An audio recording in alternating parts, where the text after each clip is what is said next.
we put this pipe in this ground, we're going to alter what the valley is forever. So, it's a fight worth fighting.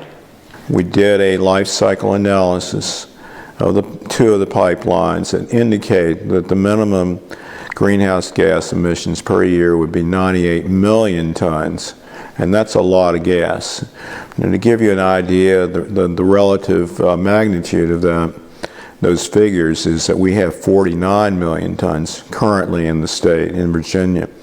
So if you build two of these pipelines, the Mountain Valley Pipeline and the Atlantic Coast Pipeline, it more than doubles. It's immoral, it's corrupt, and it affects millions of people's lives. There's too many people who we've mentioned are resigned to the fact that this is going to happen. No, it's going to happen. They're going to build this pipeline. It's inevitable. Not so. One of the other tasks that we have as an organization is to make sure that our community knows that it's not a done deal. We have also come to understand that without a doubt this pipeline is not necessary, it's not needed. We have all the natural gas we need through the pipes that are already in the ground with a few upgrades, with some flow reversals that are already taking place in the big Transco line.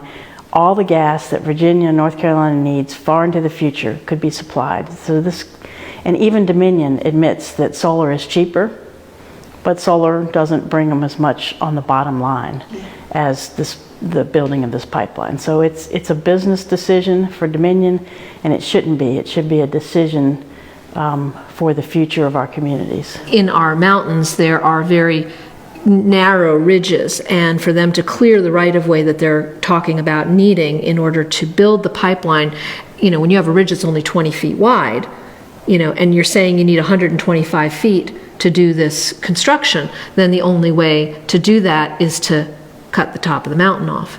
And so we're doing a lot of work right now trying to raise awareness of these issues, to raise awareness of what will happen if there's all of this excess material that could end up in the waterways and the impacts that will have downstream.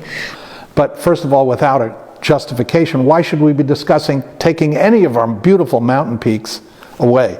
It's a very, very, very, very bad idea. In this day and age, when we have alternatives to fossil fuels that are destroying our climate, that we would consider investing $9 billion building new pipelines and lock our children and our grandchildren into this infrastructure for the next 2 generations. 10, 15 years or so, these pipelines would be obsolete. They would not be used any longer. And in Dominion's case, the Atlantic Coast Pipeline, the ratepayers would get stuck paying the bills for building this pipeline. In 15 years, renewable energy will be the dominant power producing source of electricity in this country. We're behind in Virginia because of our energy policy, and Dominion Power is interfered with that policy, and Dominion needs to stop pushing for large profits. When coal was being pushed aside, natural gas was the bridge to a cleaner fuel. But now, over the past 5 years, we've discovered that actually natural gas is 86 times more potent for climate impact and global warming. So it should be moved away from as quick as possible.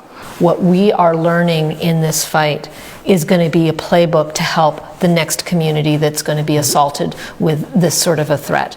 To any of the politicians who support this pipeline because it's a game changer and it's going to help Virginia, I would like them, and I will offer them a personal tour to come and meet some of the people that they are going to affect so personally.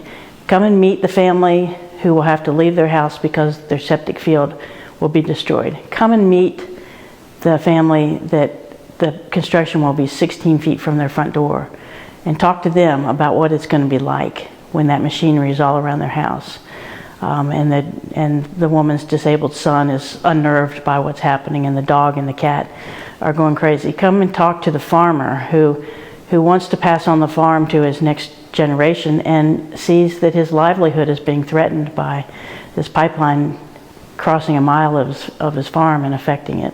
So I will take them out and let them meet those people and then tell them to their face that their pipeline is not going to harm them.